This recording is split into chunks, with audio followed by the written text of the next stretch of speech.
Hello, everyone, and welcome to the Golden Astrologer podcast. This is Deb McBride, and I am here in lovely Escazú, Costa Rica, where it is not quite twilight yet, and it is July 5th, a Sunday in the year 2026. I hope you are having a lovely weekend, and if you're celebrating Independence Day in the United States, that you had a good time. And we are coming off a couple of days of big aspects between Mars and the outer planets. So, as I mentioned on my podcast last weekend, it's been Mars Uranus conjunction, and then yesterday there was a nice smooth aspect between Mars and Neptune, and then this morning there was Mars and Pluto in a nice smooth aspect. And so Mars is getting along with the outer planets, and it's inviting us to step forward in our lives in some way. Perhaps there's something new, perhaps there's something brewing. You know, Mars isn't just about war. Mars is about confidence and initiation and taking action and speaking up. You know, Mercury's about speaking, but Mars gives us the impetus and the impulse and the inspiration to make that move and speak up. Because they all sort of work together. You know, Mercury wants to talk, but sometimes the confidence to speak and the chutzpah needs to come from Mars, right? So, if you've been feeling a little more impetus to do things, take some action, maybe it's just been a busy weekend. It's been a busy weekend for me.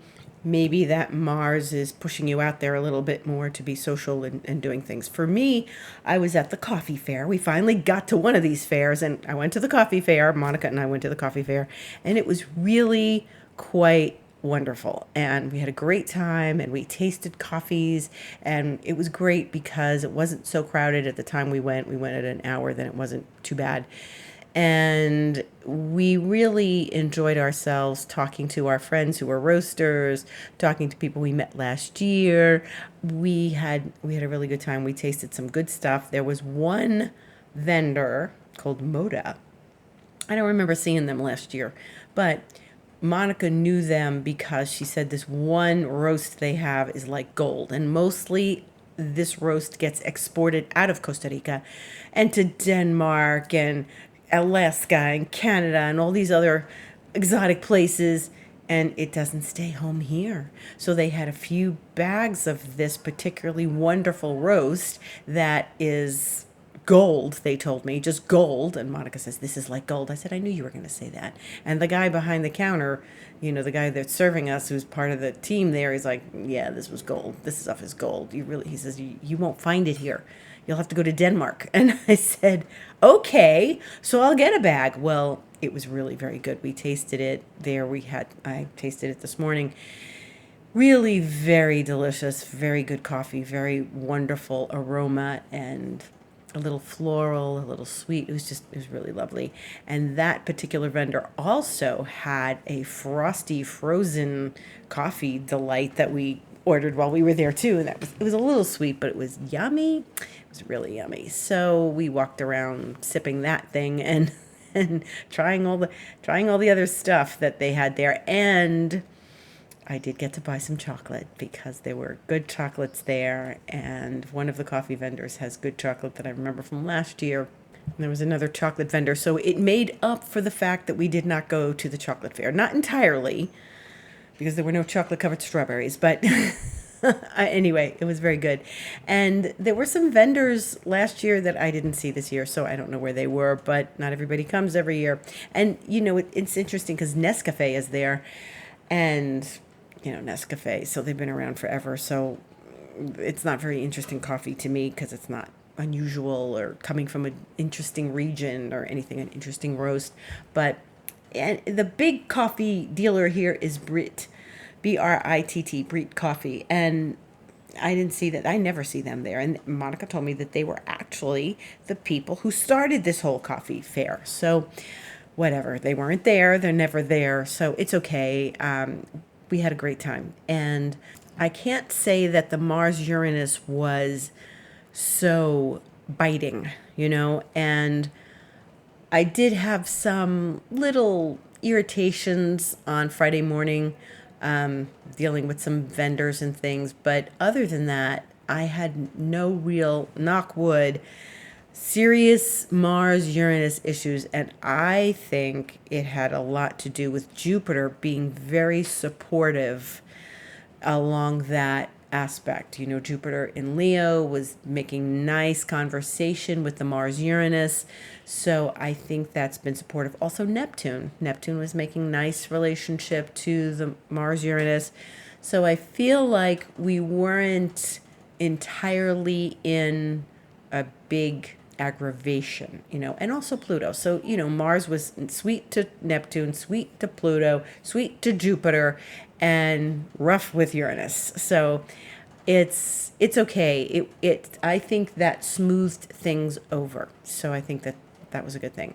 And we went to dinner afterwards in Barrio Escalante, and we were driving home because Alejandro came and got us, and he's drumming on the steering wheel and drumming and driving, and we drive past some guy downtown, and he like looks at us and is laughing at because he could see Ali hitting the drums on the steering wheel. More fun, more fun. So it was a good time had by all.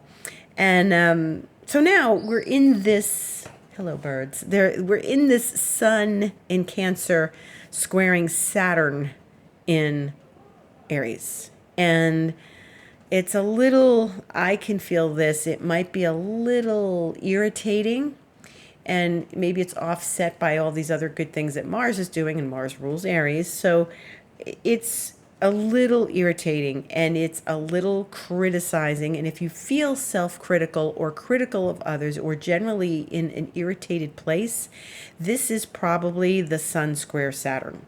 Because I was wondering why I felt a little ornery this morning when I got up, and I'm thinking, but we're past the rough stuff. Now what? And then you know, in sextiles, in trines and stuff with Mars and the outer planets, it shouldn't be like that. It shouldn't be irritating. But I think the Sun Saturn is a little irritating, and Saturn can be, you know, very critical. Saturn can be really hard on ourselves. We can be hard on ourselves with Saturn. We could be really, expecting highfalutin things from ourselves, really expecting too much from ourselves. And I should be further along, and I should be this, and I should. And there is the judgment and the self-criticism, and it doesn't give us space to be who we are. And so the sun being the life force and the vitality, the very force of our lives, and then it slams into this Saturn that's always a bit ornery and telling us to give up. Saturn is like that devil on your shoulder whispering at you, no, don't even think about trying to do that. You'll never get that done. You're not smart enough. You're not worldly enough. You're not whatever enough. And it is not supportive to this lovely sun in Cancer that's kind and gregarious and hospitable and nurturing.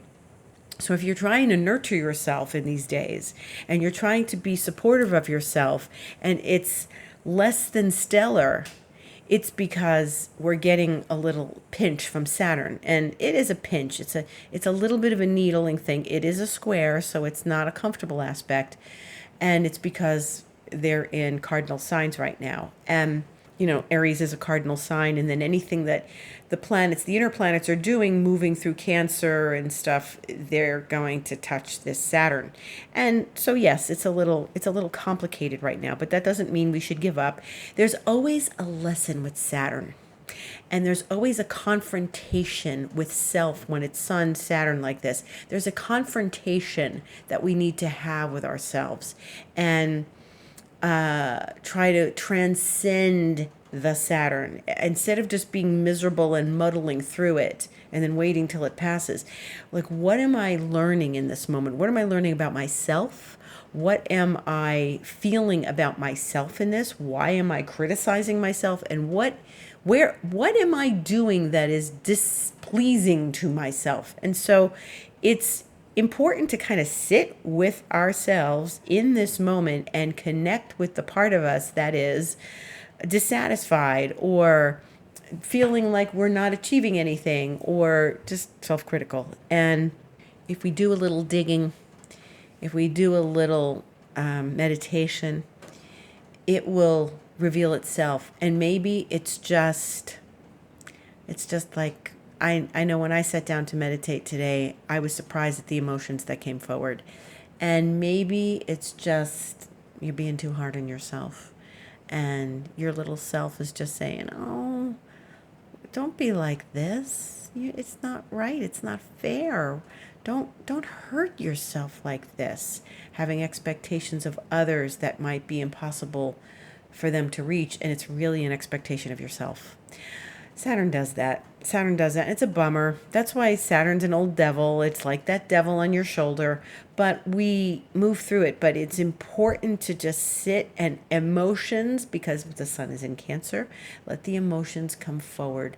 Let the emotions sift through this and just be good to yourself and kind to yourself and loving to yourself in this moment. And I really think that that's what this is about. It's easy to criticize ourselves and other people. It's easy, right? It's not as simple as giving yourself space and harmony and sweetness. And, it's a Sunday. It's a Sunday and we're going into Monday. So allow yourself the space, this time. Do something sweet for yourself. Spend time in nature, because Cancer loves nature, So I think that it's really good to do a little self investigation, sitting with oneself and just being with this energy, because it's going to provoke things. Saturn always does. And then one of the bigger things that's happening this week is Tuesday the 7th. Neptune goes retrograde. So that is at 6:55 a.m. Eastern Time. So sort of in the middle of the night for me. And Neptune retrograde happens once a year. And it will be retrograde till later, 5 months from now. But Neptune is stopping in the sky. And that makes us super extra sensitive and not Saturnine. It's more Neptunian. And Neptune is just sort of stopping in the sky. And remember, Mars is talking to Neptune right now. And it's doing something that it hasn't done since last year. Neptune goes retrograde in July. It went retrograde last July. And remember, last year, Neptune went retrograde and went back into the sign of Pisces. And then at the end of January this year, after it went direct last autumn in the northern hemisphere, it went direct and then went back into Aries for good at the end of January this year. And so that's not happening anymore. This Neptune retrograde is going to take us through Aries, stop, turn around, and be in Aries. Okay, it's not going back into Pisces anymore. This Neptune is staying in Aries, and this is what's important about this. Neptune retrogrades at 4 degrees Aries, and it goes all the way back to 1 degree of Aries, where it was in like March, February. The last day of February, it went to 1 degree Aries. So whatever may have been happening for you back in March and that last day of February, but it's going to be reviewed again when we get to the station direct in December. It's like the second week of December. And so when we are experiencing Neptune's turnaround this week, we're going back over where we have been in these months. So really, since after that conjunction with Saturn, and then Neptune stepped forward to 1 degree and has been remaining from 1 to 4 degrees, where Saturn really sped ahead, because Saturn's a faster planet. And so where have we been in these months? Neptune and Pluto are talking to each other. Uranus and Neptune are talking to each other. All the outer planets are talking to one another. And it's really going to start surfacing next week that those exact aspects are happening. We're going to start seeing the exactitude of, Uranus sextiling Neptune and trining Pluto and those kinds of things. And we're gonna see the exactitude, which is powerful. And what's happening is that we're setting ourselves up for this big shift in energy that's coming end of July. And just as Mercury goes direct later in the month, July is a very interesting month because now we have Neptune retrograde, we have Mercury in this backwards motion till like the third week of July, and then we've got this lining up of Neptune with Uranus and Pluto and then Jupiter. And the moon will be involved in that. And so I think it's really important to be aware of what's happening for yourself and take some notes, do some journaling, because we don't want to miss this. You may go, well, I don't know, nothing big happened. Like, we have big expectations for these big aspects. And I think that they reach us on a very subconscious level. And when Mercury goes direct, then we're going to start probably seeing the results of these things. And I think we're going to see these results for a long time, for maybe a couple of years, because this is a big shift. This is all the outer planets and Jupiter talking to one another, and the moon is the fastest planet involved in this, and the moon will trigger all of this. So it might come up in some day-to-day things that we are experiencing a change of life or a change of season in our lives. So, I don't think that this is such a harsh slap in the face or anything. I think it's very easy and flowing, and sometimes we don't notice what's happening to us when things are easy and flowing. But then we look back on it and say, yeah, you know what? I had a big change of heart back in July. Or I had a change of mind back in July. Or I made a big turnaround in July. Or I just got happier in July and I felt my life was really good. I got more grateful. And gratitude is always a good thing to have. So Neptune goes retrograde Tuesday, 6:55 a.m. Eastern Time, and in the sign of Aries. And this is the first step towards really connecting back with Pluto and Uranus and Jupiter. So this is one step that gets very exciting for us. Now, the other thing that's going to change this week is that Venus is going into Virgo, and that's Thursday the 9th at 1:22 p.m. Eastern Time. And that's interesting, too, because we're only in the sign of Cancer. And if you know anything about astrology, you know that the sun stays close to, Mercury and Venus stay close to the sun. And they don't really go past the sun very much. So in other words, Venus would not be in Libra while the sun is in Cancer. She'll hang out in Virgo, and then by the time the sun is going into Leo, she'll go into Libra. But she's still very advanced. She's not having a sun-Venus conjunction, not having a conjunction with the sun. And that's because she's going to go retrograde later this year. Now, when she does that retrograde, and I think it's October, she's really going to start slowing down in Scorpio, and then she turns around and goes back into Libra, okay? So she's going to catch up, and that's why I'm saying they don't drift too far from the sun, Venus and Mercury. They get only so far, and then they start to come back because they can only be so many degrees away from the sun and so many signs away from the sun. So especially Venus, she's usually only 2 signs away. Like I said, she's not going to be going into like Scorpio while the sun is in Cancer or anything like that. She's not going to be on the opposite side of the zodiac. She's doing this thing into Virgo, but we are going to be still moving through Cancer, and then eventually, we're like going to be halfway through Cancer, the sign of Cancer now. She steps into Virgo and then eventually Libra. But you never see a Venus-Sun square. They are never 90 degrees apart. The most they'll be is a sextile, if that, and that's very rare. So they are staying close to one another, and Venus is now like speeding up a little bit, but she'll come back. But she's entering Virgo. Once she goes into Libra, that means she's getting into the territory of where her retrograde will occur. And then after she enters the sign of Virgo, she's going to talk to Chiron on Friday the 10th, Venus trine Chiron, because Chiron is newly in Taurus, and it's not going to stay there very long. It's going to go retrograde relatively soon. But Venus and Chiron are talking to each other, earth sign to earth sign. So that's going to be very interesting.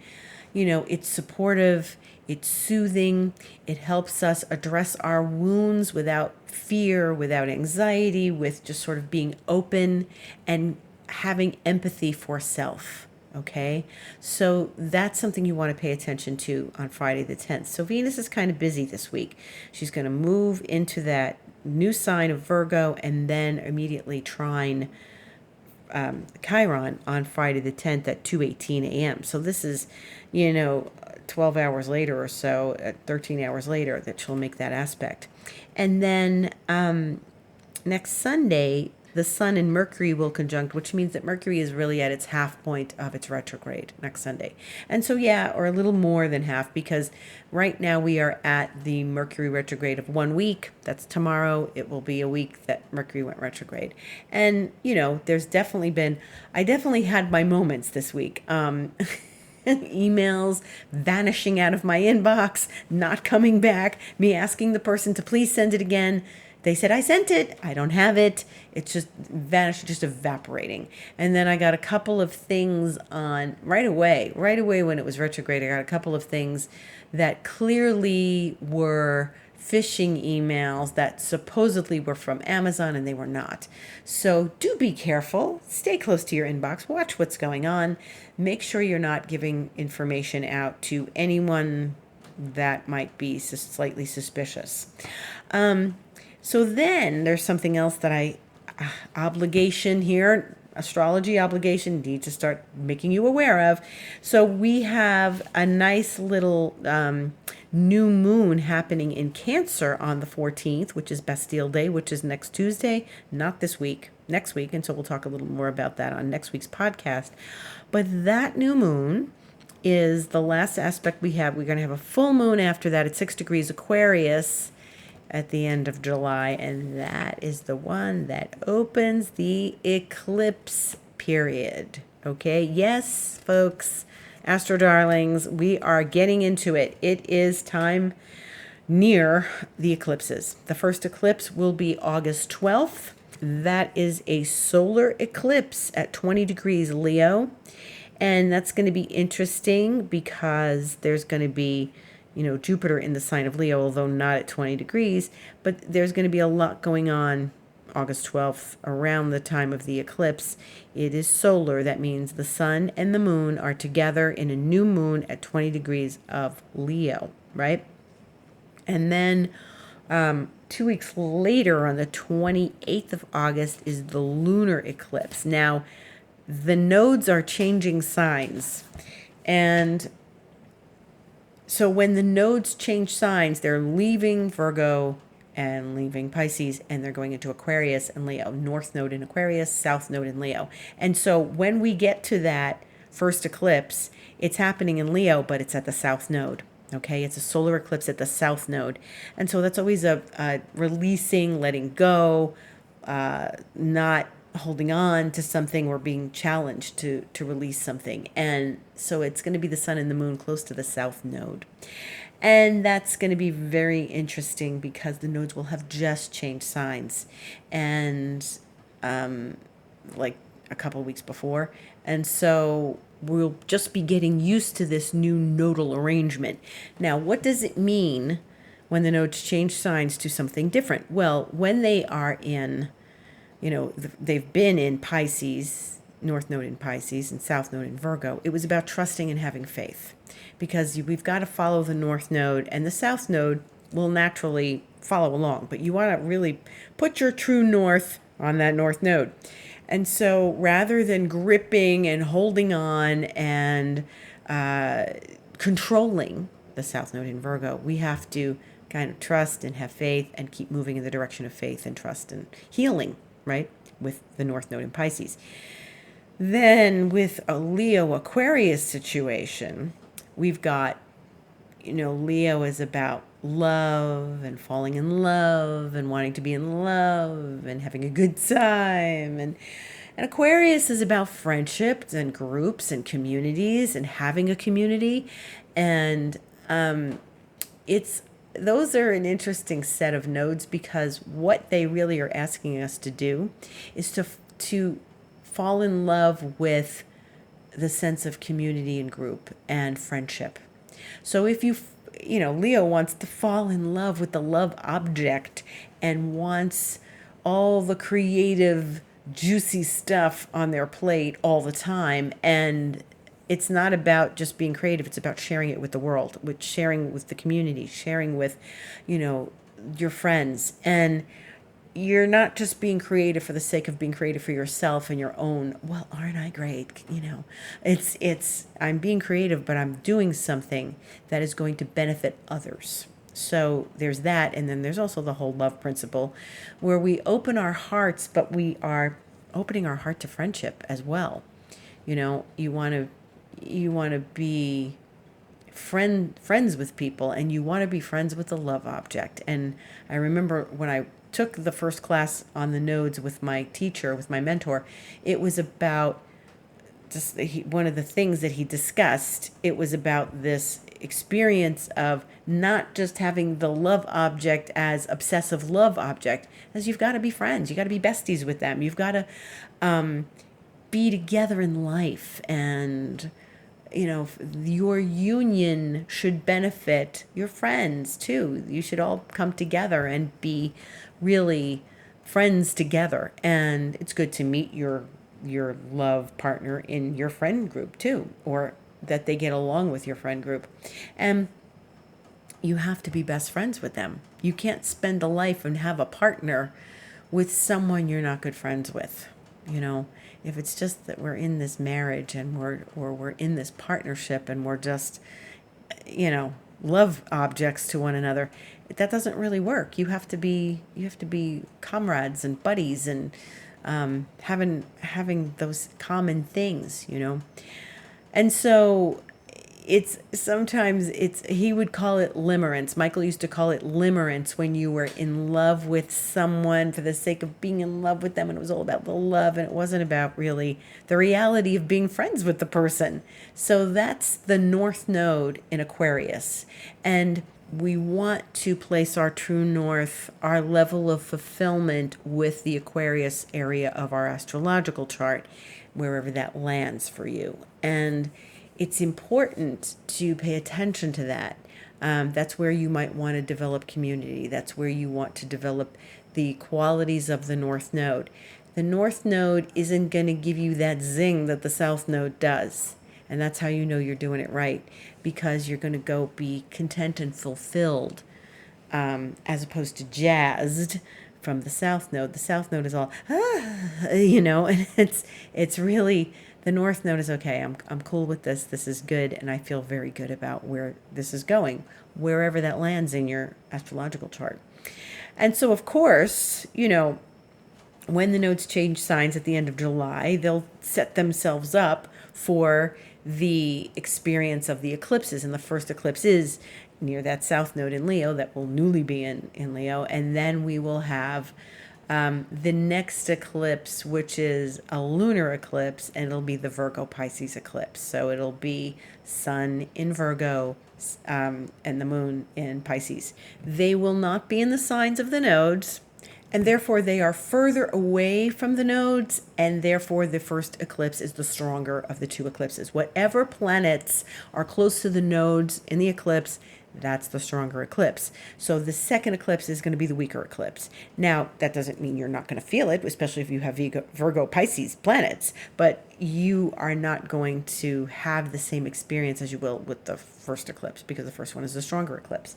And so there's always a weaker eclipse and a stronger eclipse, and this second eclipse is at the North Node. It's not close to the North Node, nothing's in Aquarius, but it is considered a North Node eclipse because that moon will be closer to Aquarius than it is to the South Node, right?